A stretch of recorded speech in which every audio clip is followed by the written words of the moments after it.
Ici, il n'y a pas de chemin de ronde. Une douzaine de personnes ont participé à cette ultime visite du fort des Saumonards ce matin. La partie sud, c'était les dortoirs des filles.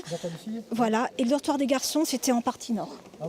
Ancien fort militaire du 19e siècle, devenu une colonie de vacances, le site a été totalement abandonné en 2012. Squatté à de nombreuses reprises, le ministère de la Défense a décidé de s'en séparer. 2,5 hectares de terrain, 3100 mètres carrés de bâti, des sortes de bunkers semi-enterrés. Un beau potentiel si le futur acheteur a un projet solide et surtout les moyens financiers pour tout refaire, du sol au plafond.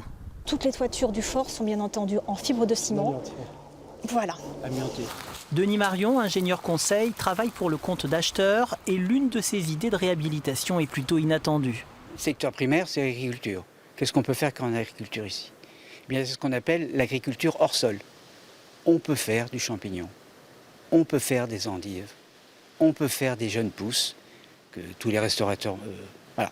Ça, c'est hors sol, hors saison. On est sur une île. L'intérêt, c'est justement de désaisonnaliser. Au terme de ces visites, 80 personnes se sont manifestées avec autant de projets à la clé. Et pourtant, ici, le futur investisseur ne pourra pas faire n'importe quoi.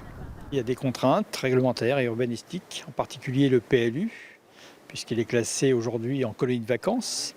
Mais pas seulement le PLU, le PPRN, plan de prévention des risques naturels, le site classé et puis le zonage en forêt de protection. Ça fait des contraintes assez importantes, réglementaires, qui permettent de protéger le site.